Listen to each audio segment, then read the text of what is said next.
After last week's episode, we didn't think anyone could provoke our ire like Ice. And then Douchey May decided to sit in front of the Izzone and bask in his own cockfoolery. And despite feeling very negatively toward him, and at least one of our listeners who doesn't seem to understand what constitutes politics, this pod is still of the opinion, fuck Ice. You're listening to Can't Read, Can't Write.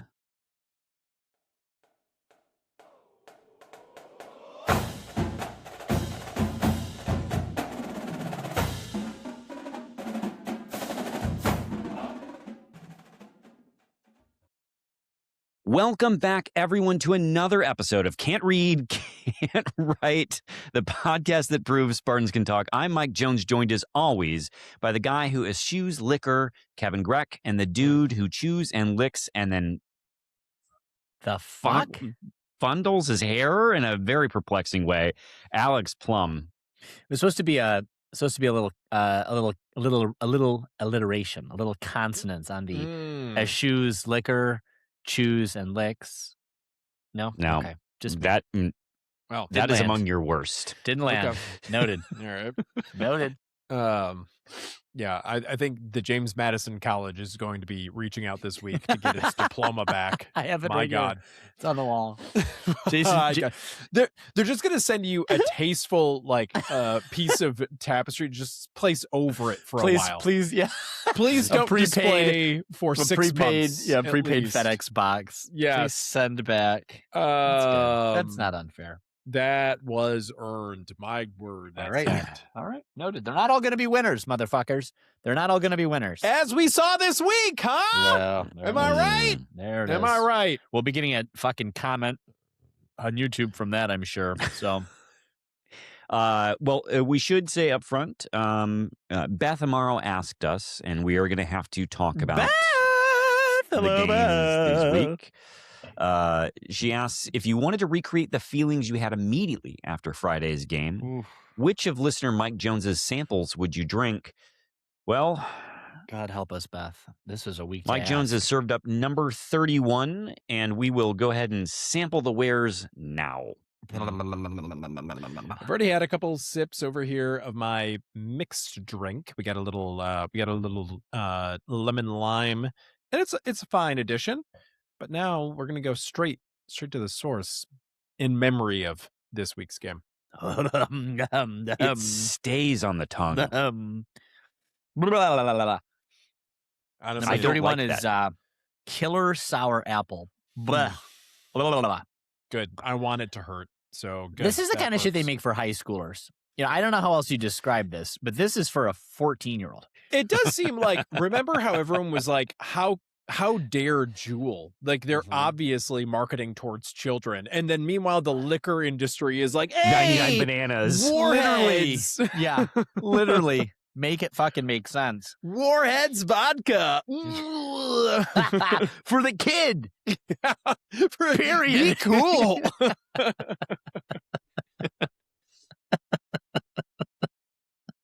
Honestly, though, Juuls are great. Get a Juul. Juul, reach out. Don't. That's interstitial lung disease. Jesus God. You know what? Man. Who cares at this point? The whole world is falling apart, and it's a great point. Juul, reach out. We'll happily.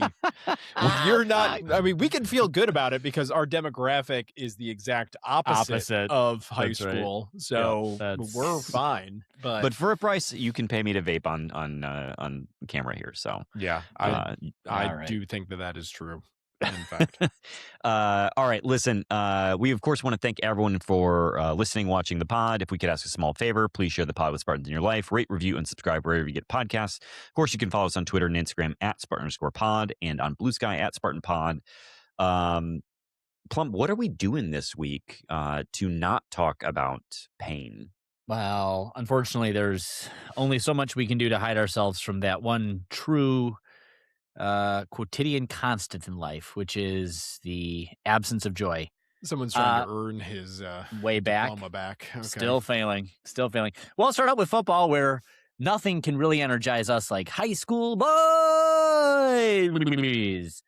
We will cover the near miss at Rutgers and the true miss at home v. Michigan. We'll talk about hockey, and then we'll celebrate gymnastics before heading off Grand River and then previewing some games before taking your social media questions. Yeah. All right. Let's head behind the green wall here and chat some football. And we've got 2 notes. We did pick up a high school boy. Phrasing. Okay. All right. So I want those files Ice to are take coming out you away. But Grant Adloff, interior offensive lineman out of East Grand Rapids, commits to Michigan State I believe on his junior day visit. Was first team All-State junior last year, 6'4", 270. Currently unranked, or I'm sorry, has no stars attached to his name, but did hold offers from Toledo and West Virginia. So I suspect the stars will be on their way at some point in time. So, okay. Great decision, Grant. Hello. Welcome. Love to have Grant. you. The other piece of news is everyone's least favorite hire from the Pat Fitzgerald coaching search. Mike Bajakian, the QB coach, is off to the Browns, which feels right. Mm-hmm. If no one was happy about having him here, then head on over to the Browns. Yeah. So we have another opening, which I think is fine. Great. Yeah. Good Cool. football updates. All right. Good for Bajakian, I hardly knew him, you know? Wow. All right. Let's I'm chat just going to get back into number 31 over here. Okay. Please do. All right. Let's talk some hoops. So Michigan State goes to Rutgers and wins 88-79 in a score that would deceive you into thinking that it was a well-handled game. But it was indeed an overtime victory. Yeah. We got yelled at this week for our title, looking forward to the Michigan game, and that was earned. That was earned. Good feedback Yep. that I have taken to heart. You were right. We looked past this in the way that the team looked past this game. But the defense, again, pretty good. Like throughout the game, I thought pretty solid. Went into the rack or excuse me, Jersey Mike's arena and got absolutely punched in the mouth. And then, kind of fought the way back. I guess let's talk about everything up until the 2 minutes left in the game, or 1 minute left in the game, when actually things turned around and Ukachukwu hit that giant 3 and things started to happen for us. But what did you guys think about the game before we got to that point, the 36 or 37 minutes before that point? Really very ugly, hard to watch. It was not a joy. Neither Jackson Kohler nor Carson Cooper had nights to be envious of. I'd like to have thought that they would have learned something, and we may have seen a little bit of a better showing at home later in the week. And last we did not. But no, this was an icky night. Now, Cooper and Kohler on the night each had 12 points, and that, would be something. But together they had 7 combined turnovers. These are the kinds of things that you can't be having anywhere, but particularly against, are they bottom-ranked Rutgers? In Piscataway. But, Jones, you had mentioned last. Correct. Yeah. And Jones, you had mentioned, though, that Piscataway is a hard place to play in, this Rutgers arena, Butger Arena, I believe they call it. Yeah. I want to go to the rack. It's not quite an old school barn, but it's still a, supposedly a really lively place. And Rutgers is, despite being supposedly the birthplace of football, is definitely a basketball school. I mean, They came from the Big East. It'd be a good one to go to. And they tend to pick off a ranked opponent every year, even in years that they're not particularly strong. So this is easily, Pikel's worst team. It just doesn't, the roster just doesn't make a ton of sense. They don't seem to play well together, but they played decently this night. Got to start to wonder how long he's got left at Rutger. But Fears, I mean, and we'll continue, but he's set in this game another career high for him in scoring. Mm-hmm. Broke that 29 at a few days later. At time of this game. 29 points, 9 assists, 3 turnovers, but a 3-to-1 ratio, you'll take. I'm with you, Plum. Cooper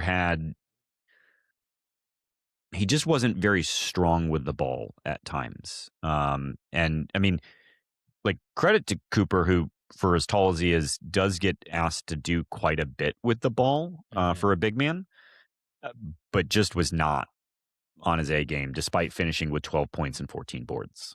The ball seems sticky at times. The real story is when Fears is not in the game, this team does not operate as a functional basketball team. Yeah. And we've known that to be the case all season, but I think we can call it at this point. Like, there's 2 teams. MSU is 2 different teams. It's one with Fears on the court, and then it's an entirely different one when he's on the bench. And Ugochukwu hit a few big threes. We've already mentioned the biggest one, the most timely of them. But Kurtang comes in here and provides. Yeah. And Trey Fort comes off the bench for 2 minutes. Mm-hmm. Yeah. It's just, I don't know how many times I have to say this, how many consecutive weeks. This team has overperformed what I expected of it, but we're here on the cusp of like what could potentially be a really, really good team if there was a serviceable backup for Fears and some kind of reliable 3-point shooting from a guard or wing spot. It's one player away, and Tang and Fort and Ugochukwu were supposed to materialize one of those into that player, and it just hasn't happened, and it puts a ceiling on this team. And we see it every time Fears goes to the bench. I don't disagree with you, but I also, it's a little frustrating that Tom has moved away from Divine as the backup. I mean, there was what, a 4 or 5 game stretch there where he played 2 to 0 minutes on ball. Like, I mean, you can't tell me those reps don't matter when we get into this phase of the season. And you can say, well, he provides some productivity at the 2. Okay, I mean, I'll buy that. 9 points and 6 boards out of the 2 spot. That's a good game. But what I also know, and what Tom has learned, is that it's time for Jordan Scott to start starting. Thank you. There we go. And so if you'd gotten there earlier, Tom, then Divine's playing more time at the 1. And I'm not, you're not wrong. Like, I'm not saying, it'll be like no drop off between Divine and Fears. Of course it will. It'll be a huge drop off. But Tom spent too much time fucking around and finding out. To then, what did Denim Wojcik need the reps for? Yeah. Well, anyway, Ugochukwu hits a big shot. In fairness, we do have to call out Cohen Carr. I think we kind of start forgetting about Cohen Carr unless he's thunder dunking. But he had a good game, and he had a really good defensive game against Michigan. So we will talk about him again. But then, overtime happens. Fears just decides this game is my game to go win, and he goes and he wins it. So did Jax, too. Jax had some big stretches in that overtime. I think he got the first 2 points, or maybe it was 2 points in an and 1. He did decide to wake up there at the end, didn't he? Yeah, I mean, I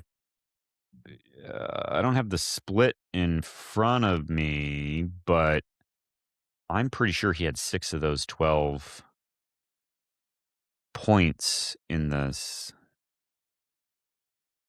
overtime. Jax hit some free throws. Divine hit obviously that 3. 2-point layup from Jax, free throw from Jax. He had at least 5 of those points. Fears. Yeah. Anyway, it's I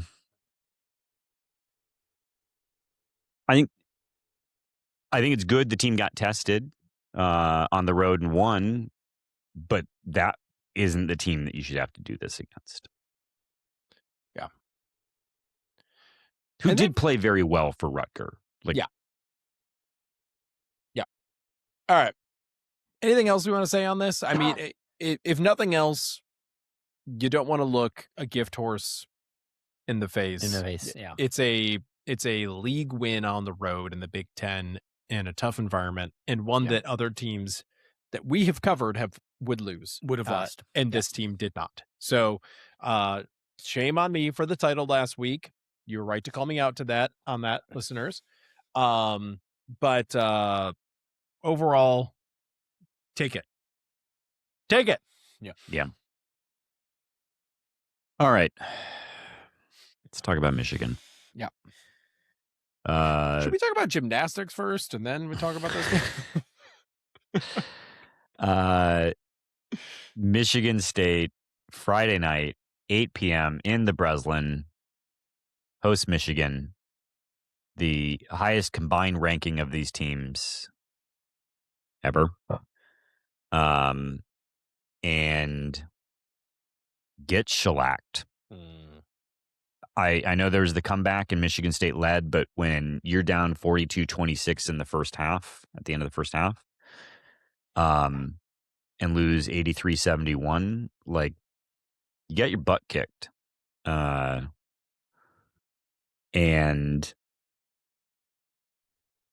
I think Michigan did a handful.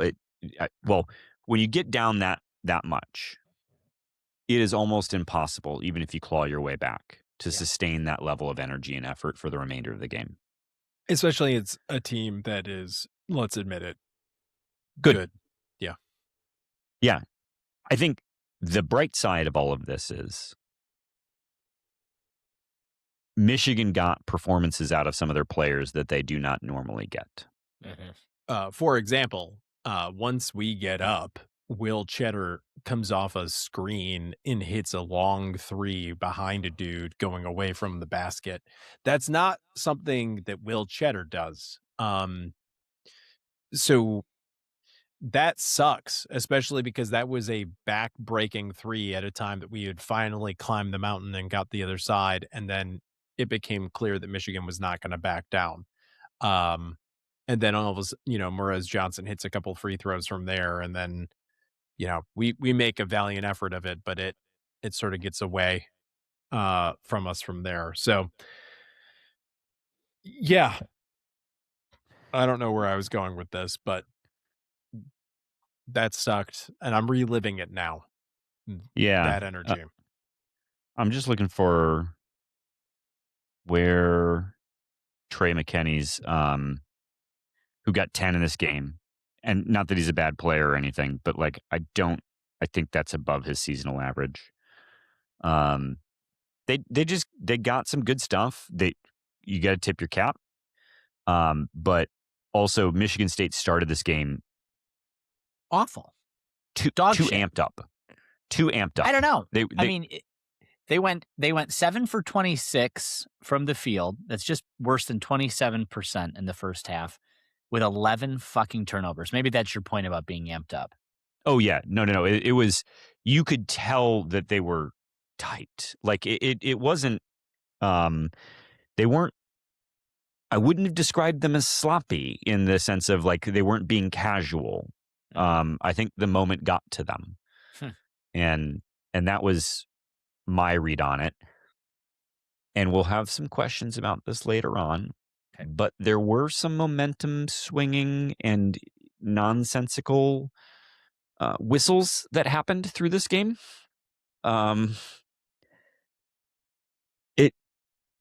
But either way, Michigan State, if it was not for Jeremy Fears keeping them in the game from the free throw line, and that truly is where that happened. Yeah. I don't know. I got other thoughts, but if anyone else has something here on performances, because, I mean, Jeremy Fears did play an incredible game. Ends with 31 points, another career high, 7 assists, but that number would have been better if anyone could have helped him out a little bit more in making a shot. Yeah. I guess I'm interested in this. I mean, this is Michigan is very good. Absolutely. Granted. But this team is not as bad as the first half would lead you to think that they were. And in fact, the second half shows you that. And so I'm wondering how we have the first half happen. We're at home. I saw some rumblings on Twitter that like the zone was kind of fucking dumb and quiet and stupid. I don't know how true. Were you there, Greg? No, I was not there. It didn't seem like that on TV. And honestly, if they were at some point in time, it was probably because the team stopped giving them anything to cheer for. Yeah, it's probably because they were down 17 at the half. So I'd love to know what that is then, because that's I mean, you can't let Michigan of all teams come to your home and do that to you. And that's what they did. I mean, they let Michigan come. And I mean, it's a great rally with 7 minutes left, but then you still lose the game by 12. I mean, Christ almighty, Fears with 31 points. This is an unacceptable performance. Some of that was the tech that happened really late in the game at a point where you can't really recover from it. Some of it, I mean, there was that 5-point swing that happened on the shitty hook and hold call. Yep, on the Ward hook and hold.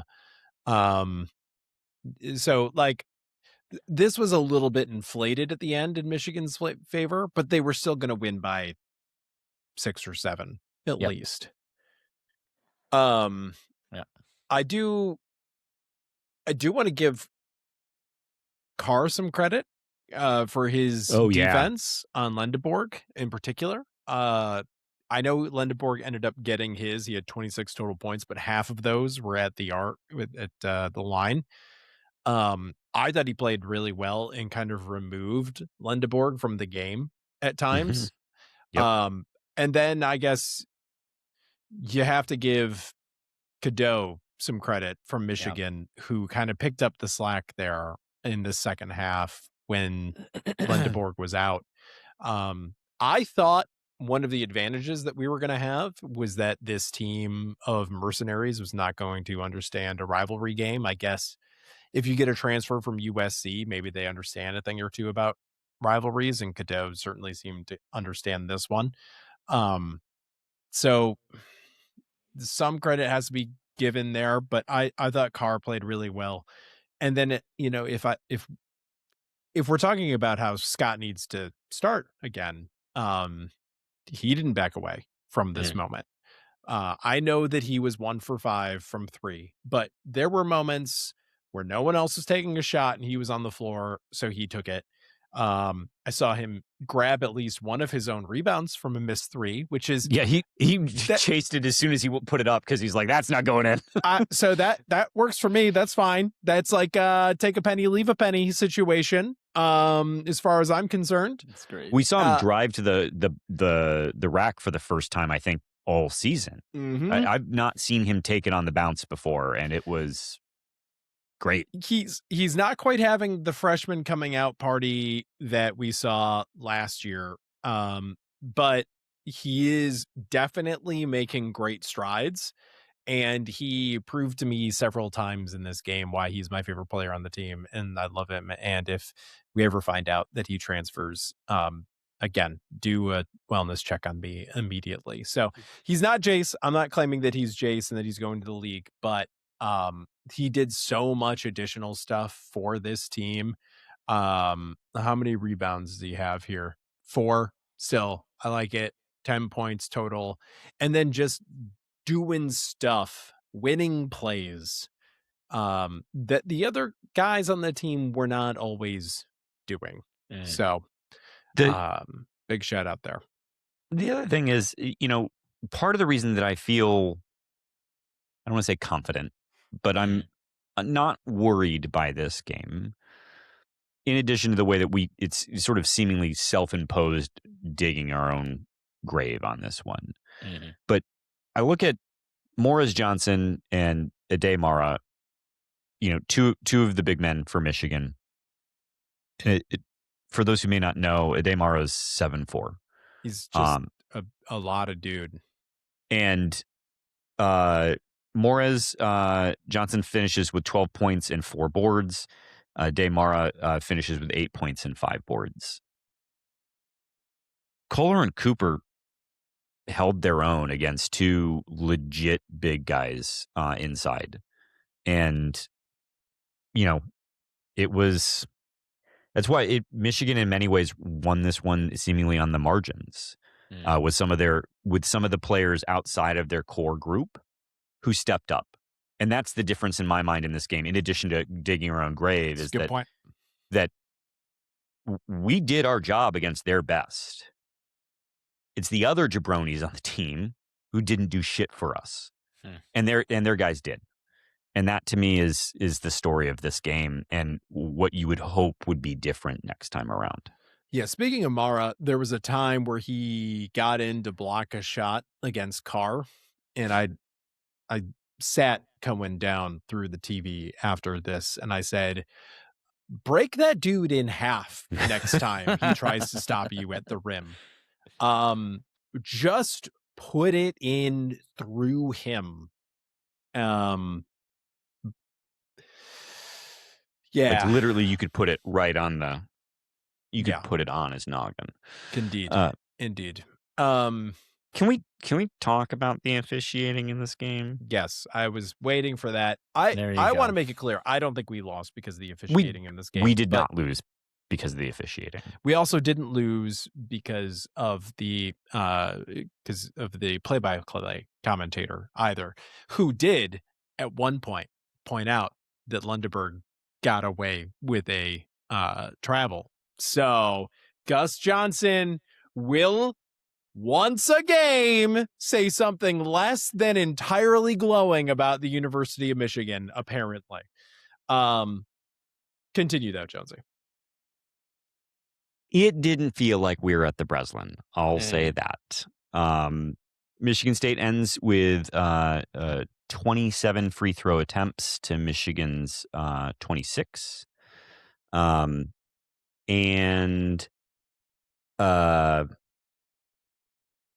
there were a number of really sort of offensive calls. The hook and hold was one.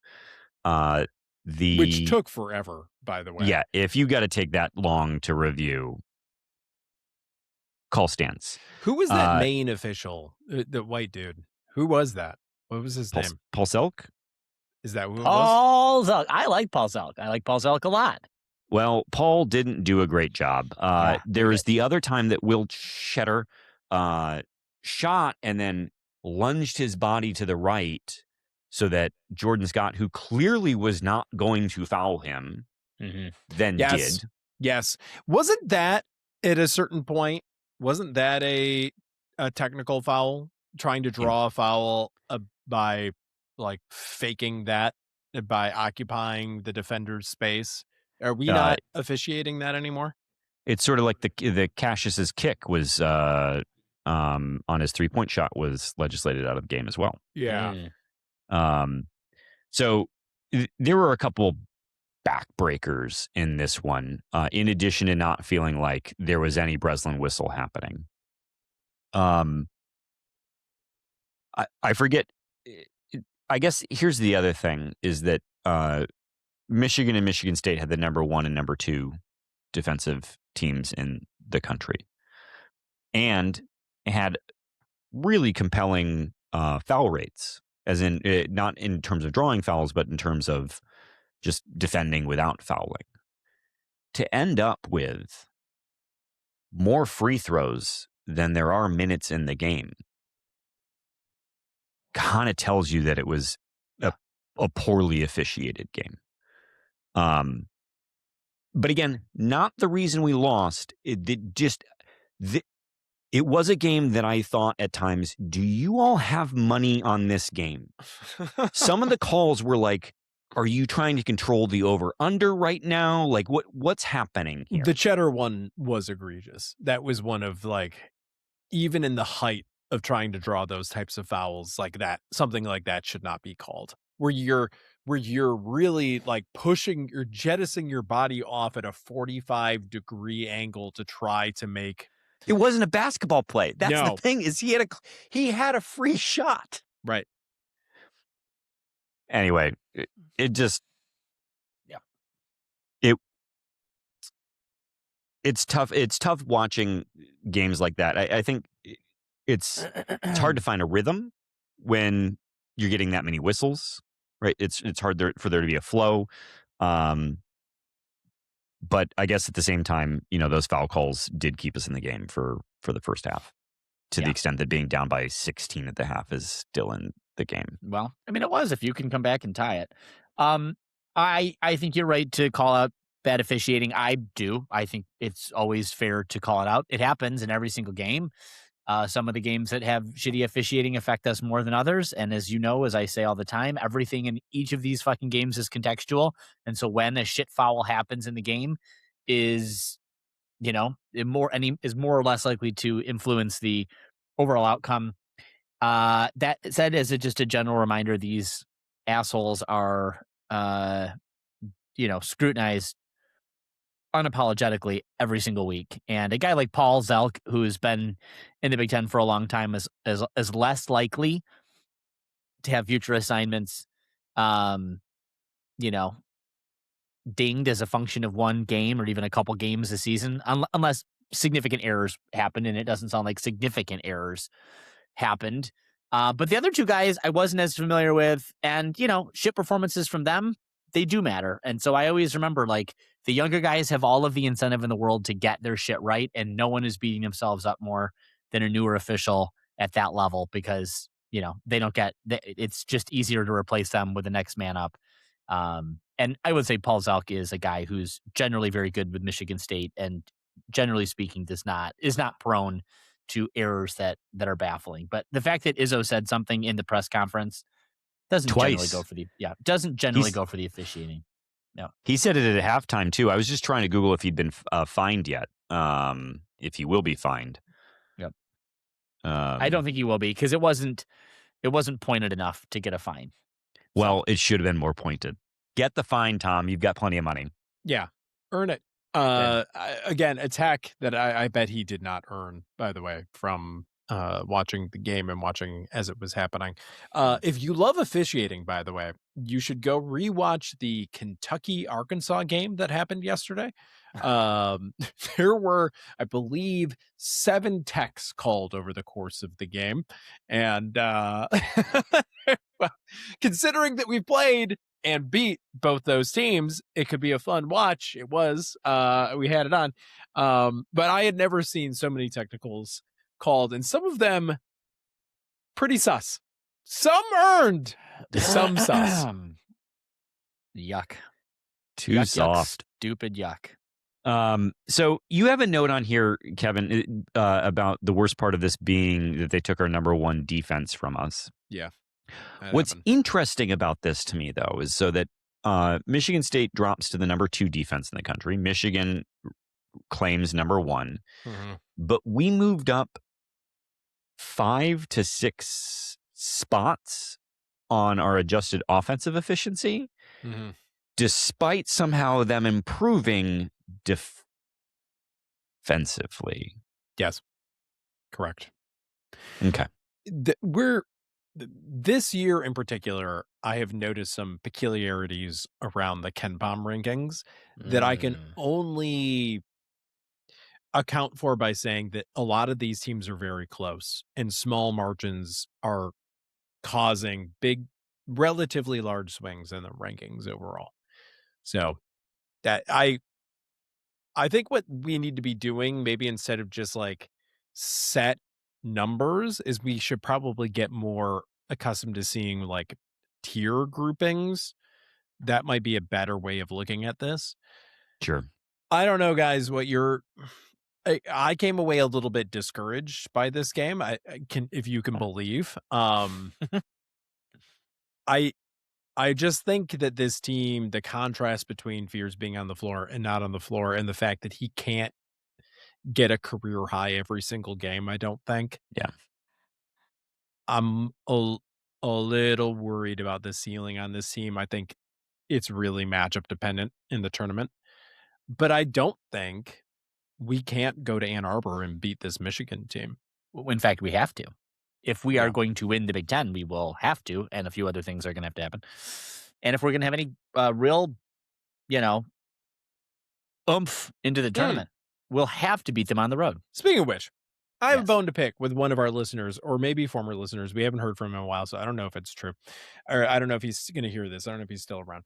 Colin Wojnarowski, now with Fox. He did Jankowski, not Wojnarowski. Jankowski. Sorry. Oops. Off to a bad start, Colin. And you know what? You deserved it because of what you did. Good. I was so excited about this game that I actually watched our local Fox affiliates pre-game programming that included Colin apparently at Pizza House. And they were doing remotes to other locations around the state to talk to fans that are out and about. And in Jackson, there was a Michigan fan that claimed that U of M won the Big Ten last year, and they're going to do it again this season. And then it went back to Colin, who did not correct the record to say that Michigan won the Big Ten tournament, but the Spartans won the regular season by several games. They went straight to commercial, and I think, Colin, you missed an opportunity there. So we're happy for you. We're glad you're doing well. Good to see you, out on campus here and on Fox. Happy for you, but still, I think there was a little opportunity there. Also, if you're in Jackson, why aren't you at Mama's Mercantile and Eatery? Yeah. You're already pretty much there. Huge mistakes were made. Mistakes were made across the board, but overall, Colin, great job. Did a fantastic job. Other than that one little thing, I think, Greg, I will say, I think I disagree with you in that Michigan, if Michigan appears to be one of the best teams in the country, okay, and we tripped over our own dicks for the first 20 minutes, and then we're able to find a way to get back into it. Back in the game, yeah. And in fact, let me make sure that I'm not making this up. And yep, we outscored them in the second half. And that included a nonsensical technical in that 5-point swing and that bullshit call on the 3-pointer by Shetter. Mm-hmm. And so I'd say if we just played our game, and this is all while I think it'd be undeniable to say Jackson Kohler is not playing his best right now. No. In the last 2 games, he's 1 for like 12 on threes. Like, we're really seeing the regression there. It's a little bit better than 1 for 12 because he had 2 in this game, but yes, 2 for 7 in one game and 1 for 6 in the other. So 3 for 13. Yeah. But so, I think you can see a return to form, hopefully, or somewhere in between where we are now and where he was, from a 3-point perspective, and hopefully just getting some more work done around the hoop would be great too. But I tend to think that this team hung with them outside of the part where we played like shit. Mm-hmm. And I can't say that was all imposed by Michigan. Like, I'm going to give them credit for taking the shots and making the shots. I can give them credit for a lot of things. They went small for a while, and that was a bit of a problem for us. Like, they did some really good things, but that first part of the first half, that was an us problem. That was a look in the mirror problem. And so I think this team can hang and has an opportunity. And look, if Jeremy Fears needs to play 35 minutes a night, at some point in time, he's going to play 35 minutes a night. Now, you need to be able to steal some minutes when you can in games through the rest of the season. But come March, run him till he wishes his other leg was shot. Like, don't care. I hate to just go right over that joke because it was a really good joke. Thank you. We have not done a good job because I don't think we've said the word turnovers yet this entire time. The whole Rutger game, turnover plagued, and especially the first half of the Michigan game, turnover plagued. And they're ugly turnovers. They are trip over your dick turnovers. They're just shoddy, moving too fast, not fucking paying attention, hurried slapstick bullshit. It is the most infuriating fucking kind of, you get turnover because the guy reads your pass and just pokes the ball clean and go. That's just good basketball. That shit's going to happen. You can't really get worked up about that. But the bullshit where he just doinks it off of his left foot out of fucking bounds because he's a clodhopper makes me want to explode. So that's the kind of shit you saw in, I think, both the games this week. And the problem is if I just look at conference play statistics, this is an ongoing thing. We are last in the conference on turnover percentage. I believe it. So I think that's part of the DNA, unfortunately, of this team, and it's going to be difficult to fix that in the time that we have left. And I think that's going to contribute to our potential long-term ceiling. I'm with you, Jonesy, on any given game, including the one in Ann Arbor that we are going to go and win. We can hang with anyone, but I'm concerned about when we get to the tournament and you have to put 6 wins in a row together. Sure. I'm concerned about the capabilities of this team. Sure. That's fair. But those aren't fears turnovers. I also wonder how much love Cam Ward. Wonder, is he going to play so much in March? Like, we're kind of getting to the point where that rotation needs to maybe trim up even a little bit more. And Cam's just not been playing well. He has not been playing well. Denim Mojic is just about out of the rotation. Trey Fort's just about out of the rotation at this point. And you're not Plum pointing this out earlier wasn't wrong, but like the Rutger game with Carson Cooper, like he just doesn't do that. Mm-hmm. And I mean, I know I feel like I'm making excuses now, but Kohler had the one with 6. Was it against Washington? He caught the ball up 6 times. Sounds right. It was one of the West Coast when he was playing with the flu. I don't know. They need to fix it. I'm just optimistic they will. I'm choosing to be optimistic right now. I should have said Jesse McCullough, basically out of the rotation. Though Jesse had a good game against Michigan. I think he got abused a couple times, but he had tough defensive assignments. So I get it. All right, should we move on? Well, Plum's looking around the house for anything else to talk about. So yes, I think we should. Oh, and he's gone. He's just a smoke bomb.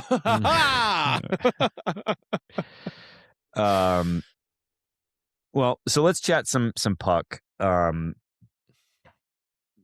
McKenna and the fighting Nittanies just couldn't do it. Michigan State takes the series, including a 5-4, I believe, overtime win at outside at the football stadium. Yeah. I was supposed to go to that game, and I'm glad we decided not to because that looked miserable. I was texting with someone that claims to know puck, but not enough to get on the podcast. And he was telling me that the ideal ice temperature, because there was a lot of fodder on social media about like the conditions. Ice temperature is 20 degrees. It was -6 overnight at the stadium. So there's like fracturing happening. It's just not good. It seems like they largely got that worked out for the game. But my understanding is there was quite a bit of further conditioning of the ice that was happening. But sure. Yeah. I think it's really funny, Big Ten Network or the Big Ten as an organization, that What do they claim the attendance was for this game? Like 70,000 or something like that? Yeah, I think so. 68 maybe. And y'all ain't showing more hockey? Like, I understand why you're showing so much volleyball. I understand that Nebraska did this and a lot of people showed up for that. But these outdoor hockey games are happening a lot and a lot of people are going to them. And the whole reason that hockey exists in the Big Ten is because of the Big Ten Network. Do something about showing these high-profile games, or just call it, stop caring, and let us go back to what was a much better version of conferences before with the CCHA or wherever everyone ends up. I don't know if Penn State would end up being in the CCHA. They probably wouldn't. But like, start showing these high profile games more often. The fact that only BTM Plus had the Friday night game is stupid. And rant. I think you're right. I don't know why they fucking hate hockey so much. It doesn't make any sense. And now that it's the gayest sport in the United States, it really, and Canada, now it's offensive to now Plum. It's offensive. Now I'm offended. Now I'm very bothered, and it really says something about queer rights that the Big Ten won't fucking show hockey games on primetime. So yeah, I'm get in there engaged. and make this about you. Thank you. Very good at that. Josie, though, you're right. Swept the Gavin McKennas on the season. Great follow on Twitter. Maxwell Klitsky had this to say in July of 2025, but sort of gave it a bump. Instead of getting to practice with future NHL goaltender Trey Augustine and 12 other NHL draft picks every day, McKenna chose to play them 4 times a year. Interesting choice. And, well, Gavin might be winning right now if he had chosen to come to Michigan State. So it's a little too bad for poor Gavin. For him. So took most of the points, one overtime victory. Of course, Penn State gets one. Good for them. But it sets up trophy. Sets up a pretty massive weekend this weekend against U of M. And we're due. We're going to talk about gymnastics, but the women's team borked it today, and the basketball I don't think you can say team, bork. the men's team, especially, that's fair. The men's team borked it Saturday night, so we're due or Friday night, pardon me. Anyway, we're due. You're due. Come on, hockey team, come on. Well, let's talk some gymnastics, because Pat Fitzgerald gave this one a retweet. Big victory for the Lady Spartans over U of M in gymnastics. Plum, we won by 0.1 points, gentlemen. 0.1. Now 0.1 on a 197 to 197 score seems trivial, but you know as well as I do, having watched as much women's gymnastics as I know you both have, how precise and not at all arbitrary the scoring in gymnastics is. So we take what we can get. It's a blowout win, to be sure. And I think 0.1, I mean, they go to the 1,000th of a point. Right? Yeah, they go to 1,000th of a point. So the fact that we won by 1/10, it's really saying something. It is. But I don't think they actually ever score a number in the 1,000th column. Why don't you shut the fuck up when I'm talking? No, they do take it to the 1,000th, but it always ends in a 0. So it really feels like we could end this at the 100th. I mean, except for in this case where it was 197.525 to 197.425. How dare idiot. you? It's right in front of you. Absolute boob. Oh my God. This is supposed to be your outline. You're supposed to be the host of the podcast. This is a core part of your identity. Go camera off, you coward. Oh, all right. Kick him out. Anyway. Kick him out. This feels a lot like Plum, what should have happened on when Locked On Jonesy was Spartans. left with Locked On Spartans. 100%. You know what? It's a mutiny. We're taking over. We're taking over. It's ours now. Yeah. Get Come out of on, here. Club curling.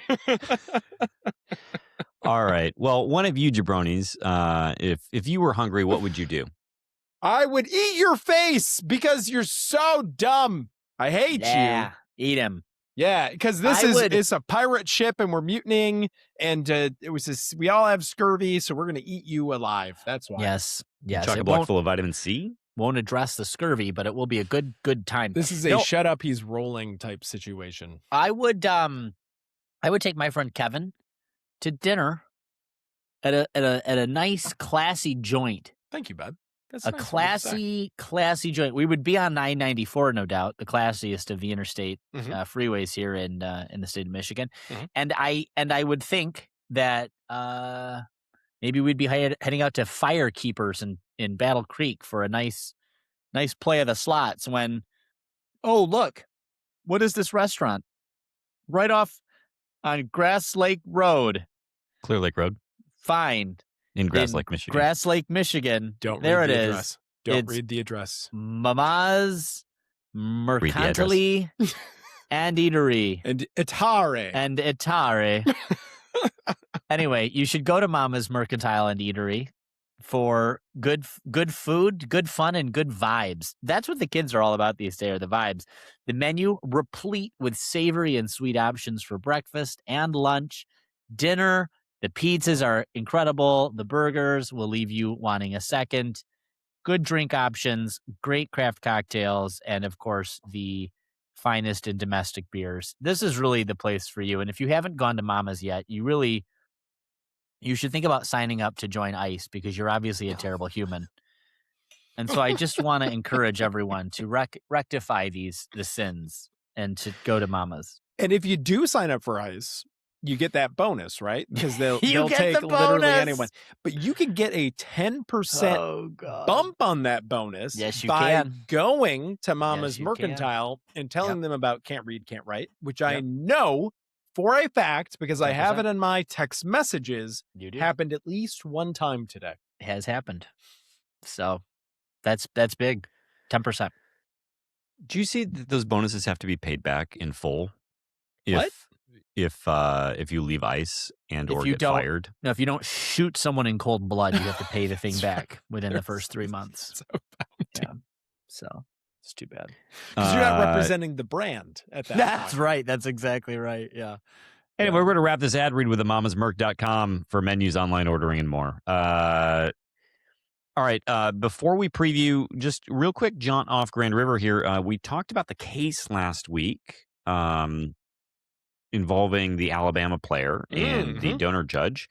That judge has now recused themselves after letting Pandora out of the box. How?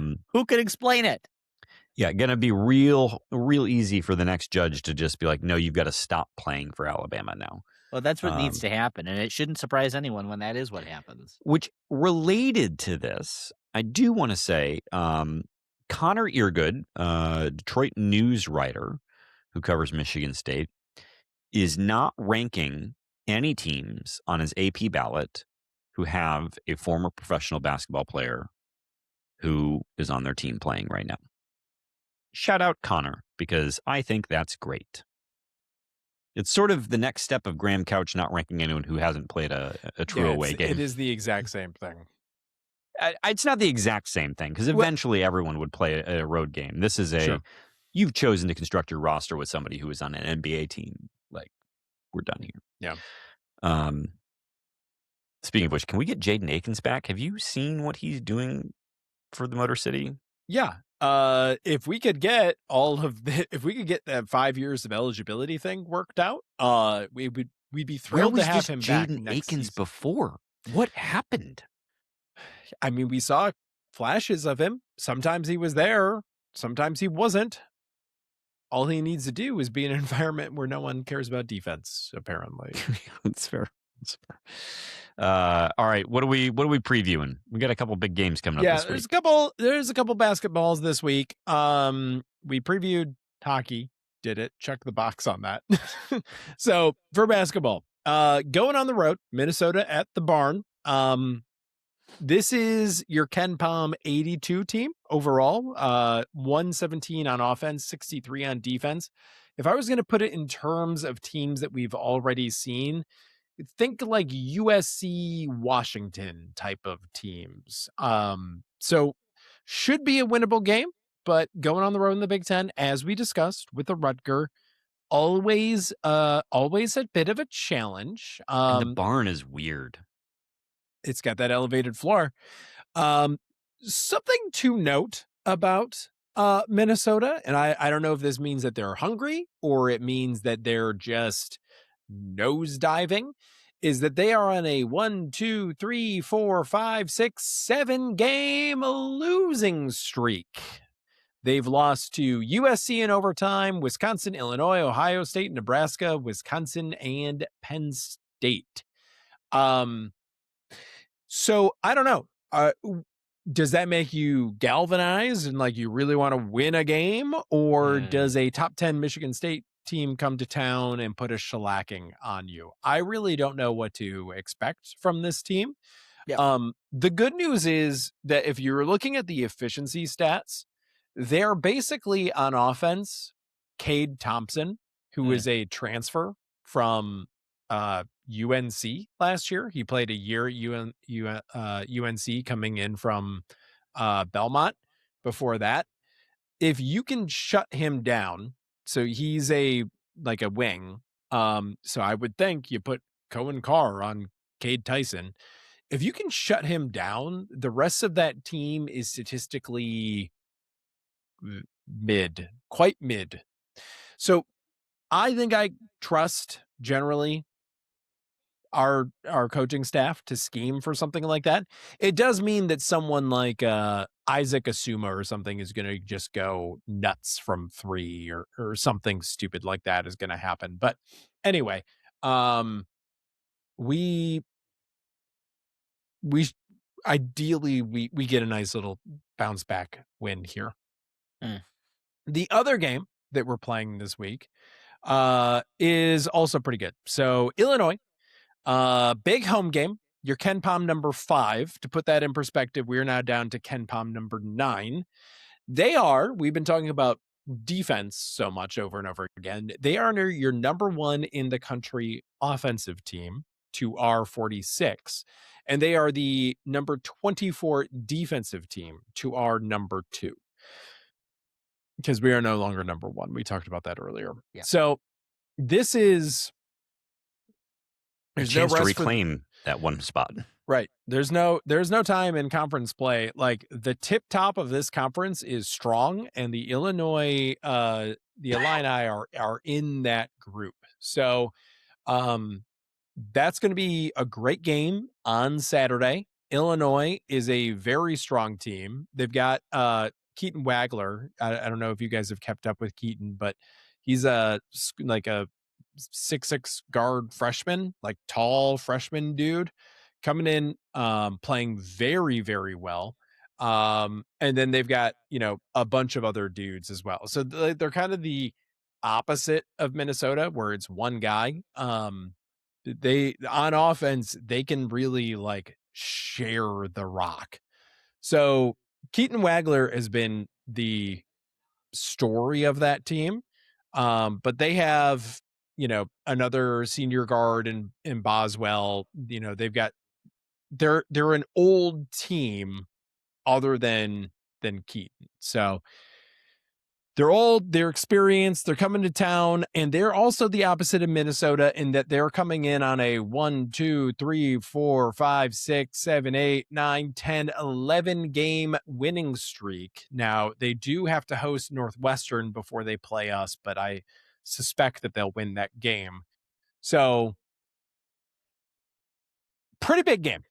Pretty big game. Pretty big. On Saturday. Pretty big. That's a big win against Nebraska. Big win. Yeah. Poor Nebraska now. 2-game skid. Well, for the Huskers. Are they still without Rick Mast? I don't know. Yes, it looks like I'm looking at the stats here, and nope, they had masks for that game. Okay. Play Because 26 minutes. that was a big asterisk on the Michigan win, was that they were without 2 of their 3 best players. So anyway, big week. Redemption opportunities this week for the men's hoops team. All right. Should we get to our social media questions? Let us.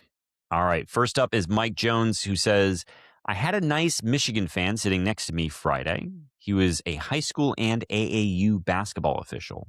He laughed most of the night at some of the calls being made. When Izzo got the tech at the very end, he said he was shocked that it took that long. Am I dead? I was more confused after the loss than angry. Do you think, Plum, you can answer this question for me. I'm answering Mike Jones's question with another question. Good. Is it, if someone's an official for the two of you, is it like they're automatically nice? Like if they work for ICE and they were an official, would you still be like a good guy?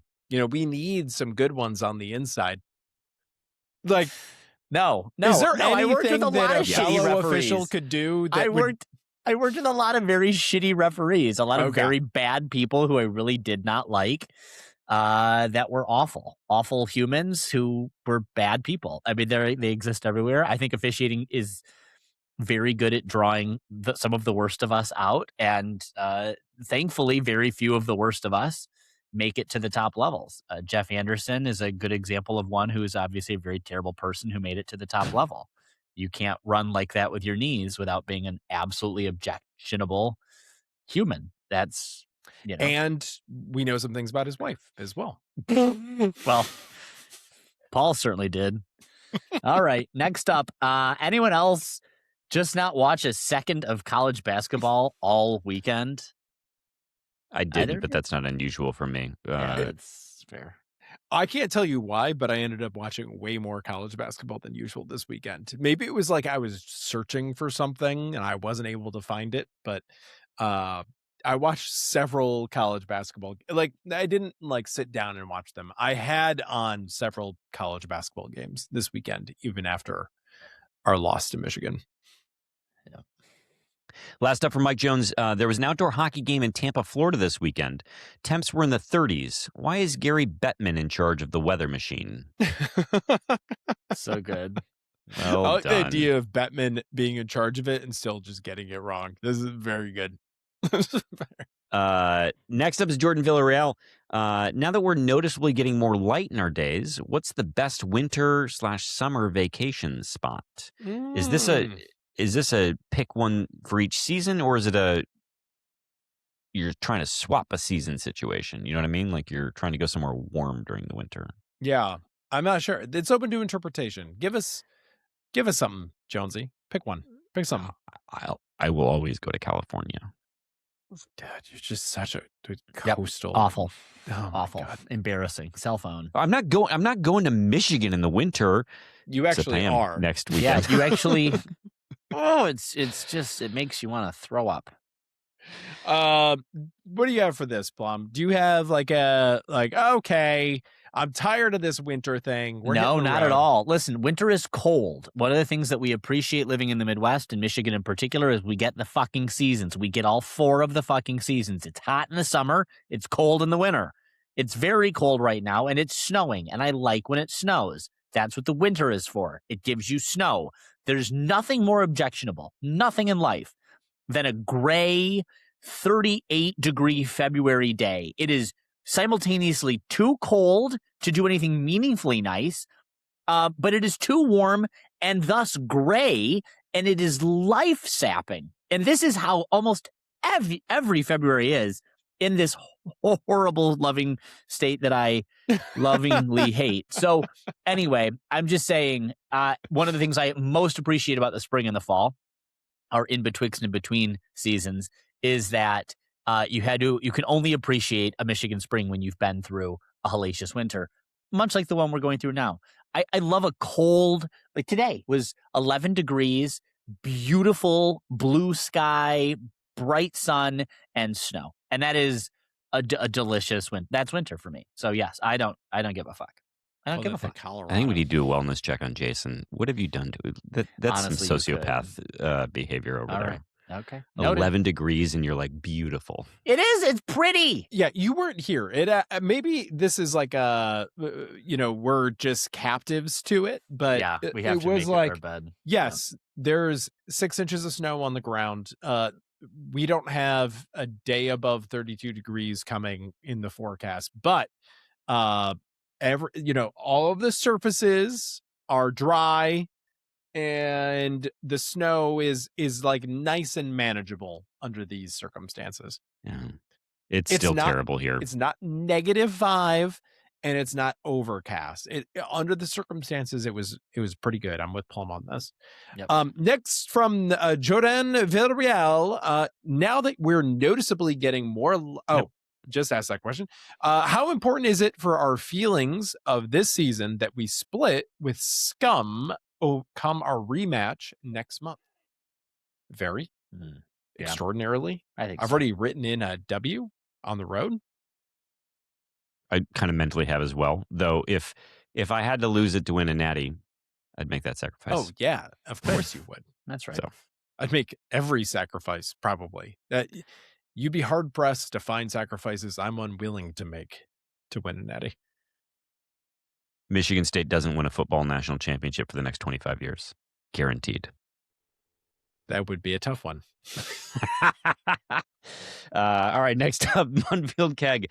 I love Tom, but how many of these quote-unquote lessons about the portal is he going to have to learn before he actually goes after the top guys in the portal? You can still build and develop a team while also buying 1 to 2 top-level guys a year.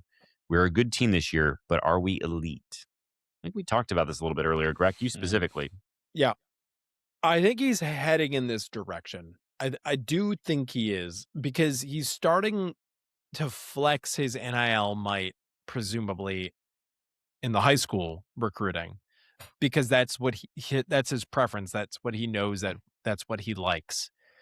But the next logical step for him is going to be, it seems like we have the resources, or he can go get the resources to go do whatever he wants.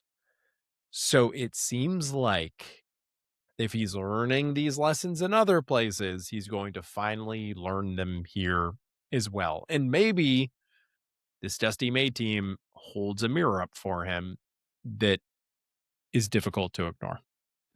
And let's be clear, he has to buy a center next year. Like, there's no 100%. Right.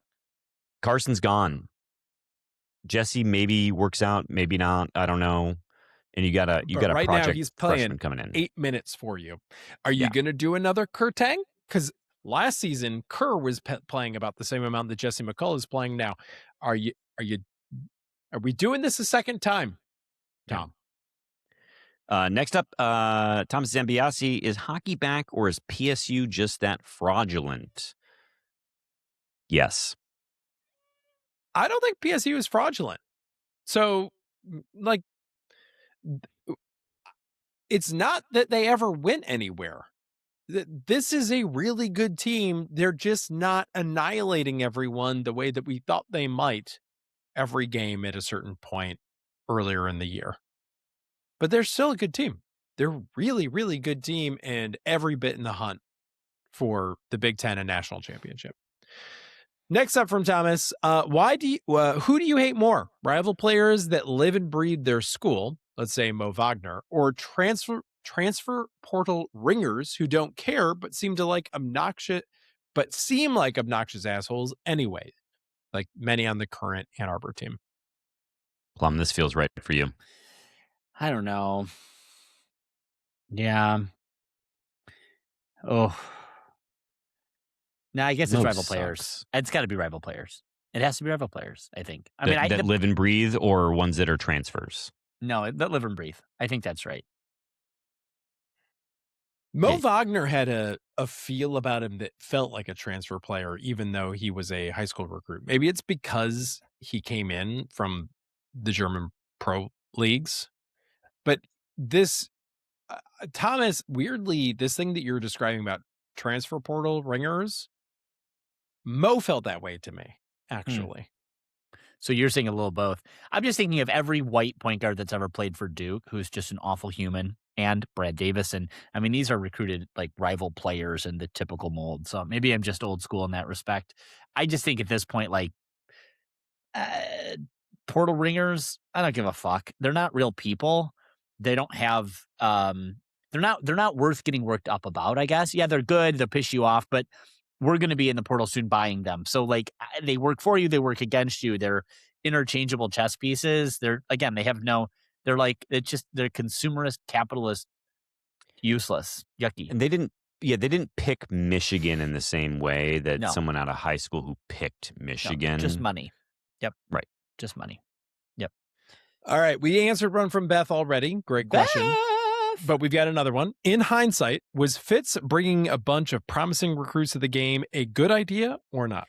You know, he has to bring recruits to every game, Beth, and he has been with some consistency, which is great because it means he's doing his job. So, you know, you're not going to win them all. That was a contentious game. I hope players know that that's, you know, and more importantly, they got to feel the Breslin. They got to see Michigan State come back. They got to feel the energy in the space. You know, those are all really good signs that speak well about the fan base and about what the culture is Michigan State. So I think that's good. Yeah, my understanding is that the outcomes of the games don't really matter. They're not the most impactful thing. It's the Dan Campbell was there and that ruined things too. I blame Dan Campbell for all this. Shut up. Oh, God.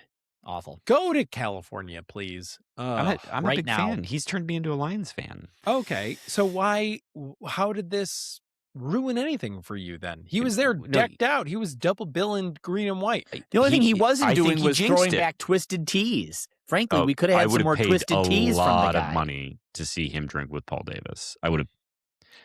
I mean, he would put Paul Davis under the table, presumably. We don't know how many twisted teas Paul Davis had before that incident happened. Paul Davis might be able to hang. And if you just look at like the bodies on the two of them, I think honestly though, it would take like gallons of twisted tea, I think, before you really got to, which frankly is saying something for Paul Davis. Yeah, I think Paul's been into way more twisted teas than he wants to acknowledge. Yeah. All right. Campbell. Next up, Boy Spartan, distant relative of Boy George, I think here. I'm as blue as you can get, but Blueski just doesn't cut it. I see much more Spartan sports engagement on Twitter than Blue Sky. I've blocked the two Nazis on Twitter and have no problem with hateful bots or trolls. Hashtag go green, hashtag Spartans. This is a question. Should we be getting back onto the old Twitski? I guess some of us never left. Interesting. He seems like he's buffering. I'm here. I did buffer for a moment. I did leave, but then I came back because I can't follow the dye workwear guy without Twitter, it turns out, and I really like his content. So I don't know this account, Dye Workwear. Dye Workwear. He's like a fashion guy for men's fashion, and he just basically reads to filth Republicans for their inability to dress with any level of sophistication or savvy. Okay, very good. I like that. That's good. Boy Spartan, I don't do a lot of posting on any social media platform. I am disappointed that the Blueski never really fully took off, though. Like it would be quite convenient and nice and packaged up if we could all just orderly move over there. Migrate on over there, please. But it's not over yet. It can still happen. It just yeah. I think the migration happened, and unfortunately, like I don't disagree with like when Upper Deck Jerk Guy comes at us about it. It's not like I wouldn't want to, but we can post the same thing on both platforms and get infinitely more engagement on Twitter. Isn't the lesson there then that we just post something on both platforms and then eventually? Yeah. Do you know how much work it is? It's a copy paste, Michael. It's not like we're doing that much on Twitter these days. Yeah, and you know the thing is, I kind of want to keep it that way. So, But we do get more engagement on Blue Sky when it comes to these questions. So yeah, that's true. We are doing our part. Good point. Thank you. Next up, Pepe Plum. I know pro sports are king, but I struggle to see why. Do people truly care, or are they sheep that pretend they do not meet the sheep score? Major League Baseball and NHL are probably better. I think NFL and NBA are unwatchable most of the time. Also, Pistons are blacked out here, so no comment. I don't get the first half of this. I don't know the sheep thing. I don't get the sheep thing. Explain this to us, Pepe Plum.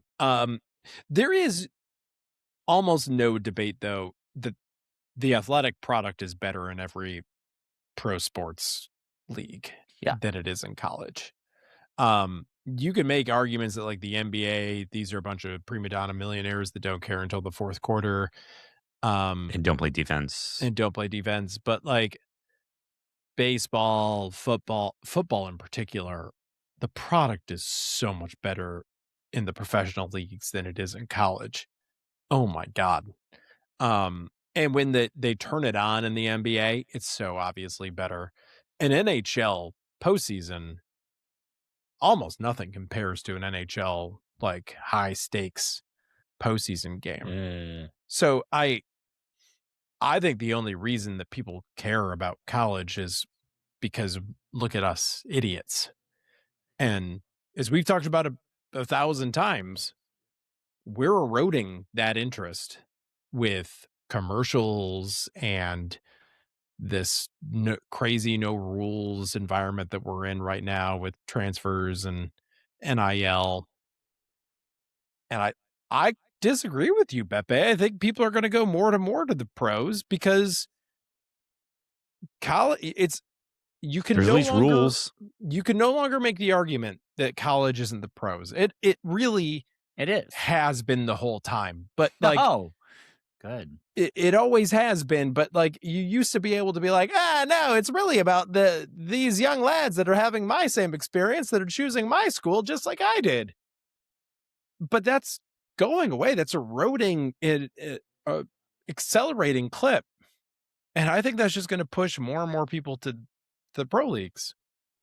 But I could be wrong about that. I don't know. Do you guys have a reaction to Bepe's question here? No, I don't. I don't really. Anything you didn't say. I mean, I hate I don't think that they're I don't think they're unwatchable, but they just don't draw me in the same way that Michigan State does, college sports do. But why is that though, Jonesy? No, but it's because of the insanity of it, right? Like it's not because I'm watching better football, right? Though I will say there is sometimes, if you're watching good college football, not most college football, but like, and not great college football, but that good spot where the teams still fuck up enough that it does add a little bit of little chance time to the situation. And this is why people can't get enough MACtion. I mean, really, the MAC championship game should be one of the most watched football games on the calendar every year because it's exactly what you're describing. It's like good, but not great, just crazy shootout time. And people haven't caught on to that over the years. So I'm going to pick a MAC team next year. Next up from Beppe, looking at the hockey standings, what is your prognostication? Prognosticational? That's not a word. Prediction on the final standings of the year. 100% of our half Taiwanese players are awesome, and knowing they will be stuck in Nashville is sad. I see MSU is ending the season -1 over U of M, -3 over PSU, and -79 over Notre Dame. I haven't done all the math on this, but this weekend's going to do a lot for determining where things end up at the end of the year and thus end up for the NCAA tournament. This weekend is absolutely massive. Michigan is not uncatchable, though, in the Big Ten hockey points, right? No. But they do keep winning even without their goalie. Which is really not acceptable. Mamapaleef, which MSU sport do you have unconditional supportive relationship with? A, football, B, basketball, C, both, D, next question, please, Plum. Basketball. I think B. I've had a pretty conditional relationship with football, given everything. So, I guess, does supportive mean not criticizing? Because I'm... Well, no. Unconditional supportive. I mean, I don't fucking know. I don't know. I mean, I criticize everything. I guess I'm it's unconditionally both, supportive of our current swim and dive team. Okay. Okay, going back to Bepe's question, I'm so sorry to do this. Oh, God. According to playoffstatus.com, which I have never been to before, and I don't know what it is. Sounds legit. Michigan and Michigan State hockey both have essentially a 50-50 shot at winning the Big Ten. With, for one reason or another, Michigan State having a substantially better chance of getting second place. So I have to think that that's schedule related. I haven't broken it all down, but that's what it says. It helps that we season swept Penn State, who is right now the third place team. Next up from Mamapaleef, do you think that the effort to create a quote-unquote primetime made-for-TV experience succeeded this past Friday night in bringing in more than just the regular blue and green fans? What was that effort? What does that mean? Yeah. You need to cite some sources here, Mamapaleef. Yeah, I don't know what this means, Mamapaleef. What was the primetime made-for-TV experience? It seemed like a fairly conventional big-time college basketball game to me. Gus was there. I guess there was that. Is it that it was Fox on a Friday night? Is that what it was? Yeah. Paul Selk? Yeah. DM, Mamapaleef. I don't know what you're referring to here. Next up from the Jerk Guy, what's the most you've ever gambled in a single wager? Greg? I think it's like $25 on a blackjack hand at one point. What was the wager you made after the 2015 football season in a certain wood-paneled pub? That I won, but never collected on. That was a $20 wager, by the way. That money still owed. I never went to go collect it, though, in fairness. This is not... Upper Deck Jerk Guy, you know that we're betas, and we're not betting on anything. At all. Hey, Plum, what's the biggest wager you've ever placed? I don't remember, honestly. I couldn't tell you. If it's more than $25, $30, maybe $50, I don't think I've ever put anything more than that on anything. Do you count everything that's down on a craps table combined as being a single wager? No, this is what you're anti-ing. I've never played craps. Well, because, I mean, you could technically lose it in a single roll. You could lose all of it in a single roll. Then it's then I think that's right. Then okay, I think you have to combine it. Yes. You can lose it. It's there. I'll probably have had like 120 on the table. Okay. Dang, dude. That's a lot of money. Swinging it. We are swinging it. But it's like distributed, like you got a lot of different bets going on at the same time. Next from the Jerk Guy, did one of you do something Friday night so I can blame the results on you? I did. What was I doing so I couldn't watch most of the game? Oh, yeah, I don't know. I was watching RuPaul. Yep, I was watching RuPaul, and I'll tell you, it's better for my blood pressure. It's a lot better for my blood pressure. Terrible week, and you didn't answer my phone call because you were watching RuPaul.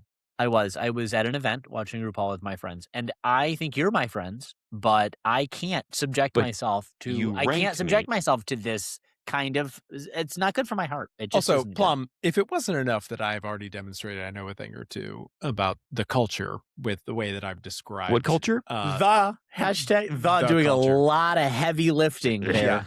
Yeah. The fact that he doesn't understand that you're not going to take his call while you're with a group watching Drag Race. I mean, come on. Come on. What kind of ally is this that would expect such a thing from you? It's an unreasonable ask. And he doesn't get it. He doesn't understand. Right. I'm trying to invade his space. If he knew these people, he would know that the chance I would pick up the call is actually much closer to 100%. This was I simply knew we were losing and I didn't have the energy because much closer to 100%. These people are not. They're my friends, but they know where they. But it's Drag Race at the same time. It is Drag Race. It'll get madder more as we get closer to the end. I told you about my week, and you still didn't call me. I love you. Next up from Upper Jerk Guy, insert your own question here. Seriously, anything you've wanted to be asked, but no one has come up with yet. Yes, this is which the is your laziest favorite interview question. What is your favorite Catherine O'Hara film as we mourn the late, great comedian genius?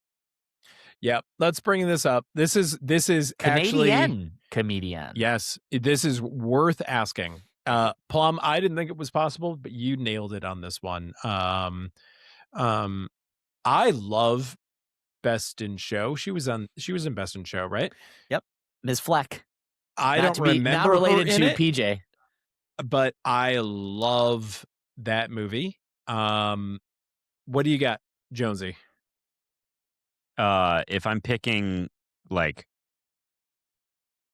I'm going through her filmography right now to see if anything is going to beat Home Alone for me. Oh, you can do better than Home Alone. Have you seen Waiting for Guffman?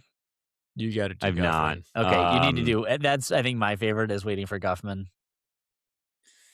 She was good in For Your Consideration too. I thought, frankly, she was unhinged in For Your Consideration. Wait, who did she play in The Departed? That would not have been a substantial role. Yeah, it's escaping me. Really, what we have to do is just rewatch all of the Christopher Guest. Yeah. Do you know he's a baron? He's actually part of the English gentry. I did not know that. He is. He is an actual baron. Yeah.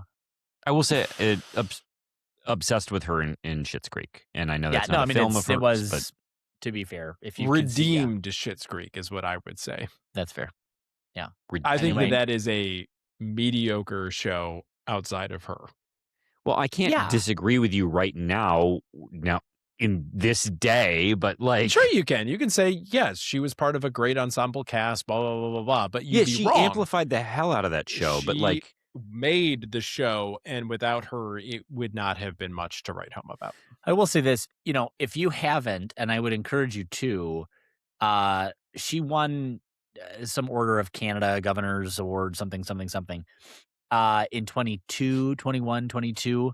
And Noah Reid, who plays Patrick in Schitt's Creek, the paramour of David, her son, and to whom he marries, which she officiates in a papal costume. All excellent episodes, I might name. The original Uncle. Yes, very good. Cousin. Anyway, Noah Reid is the actor, and he performs a song on the piano, which was all recorded and played because it was pandemic, I guess. So maybe it was 21 or 20. I don't know what year this thing was. Anyway, the song he performs is "Case of You" by Joni Mitchell. It's a great song. If you don't know Joni Mitchell's version of it, I recommend it. You should just enjoy Joni Mitchell, great folk singer. Anyway, Noah Reid on the piano, "Case of You" for Catherine O'Hara. I've known about it for some time. It occasionally gets into my feed. Whenever I need a very good cry, I play that, and then I just make Jason stand there as I cry into his shoulder. I have to say, if I could do it once a month, it's just a beautiful bloodletting of emotion, and then it's just gone, and I can go on about my days. It's how I remain so chipper and upbeat. But my Lord and my God, that's the secret. That's the secret. That's so chipper. Now you know. Now you know. Anyway, if you need a good sob, I highly recommend it. And I'm just grateful that Catherine O'Hara got the adoration, respect, and awards, etc., that she deserved for all of her contributions to comedy and to acting. Gone too soon, and I'm sad for that. But as they say, the good die young. So if we lose these hockey games, I know how we're opening the show next week now. Very good. Good job, Upper Deck Jerk Guy, but really good job, Plum. And next up and finally, from the Raymond Chains, number 1, this MSU team will be out of its shooting slump and lazy first halves by the end of the season. True or false? I'm saying true. True. We'll say true. Hope Next up, number 2, maybe everybody should just relax their vaginas and get comfortable with the fact that MSU looked good at some points against Michigan, but just got beat by an elite team. It's not the end. It's typical for Izzo's teams. And yes, it's like swallowing ash and charcoal. Honestly, not the worst take. Honestly, not the worst take. Level I mean, this is headed. the time of year where we start dropping games normal, like almost. I'd rather drop every this year. one. I'd rather this one be the one we dropped. Yeah. Oh, and it's back this week in Spartan Nation. Tom Izzo goes home and angrily asks, "Where's my cake? We're celebrating in this hot house." Oh, God. Meanwhile, the administration in D.C. discusses how to frame Michigan's win as somehow a victory for the White House, and no comment from Fitzgerald, who has yet to appear on This Week in Spartan Nation, as far as I'm aware, as to why he's running out of the Breslin within 8 minutes left, but was heard yelling, "Starfleet Academy is on." Good. Well, Very good, Raymond. good. I'm so thrilled to have Spartan Nation back. It is. I'm also thrilled that we got the chance to chat because it makes a dour and sour And glower. indeed. And flower. That's the one flower. That's the flower of hope for the future. Go green. And Mauer. Go bite. Go our.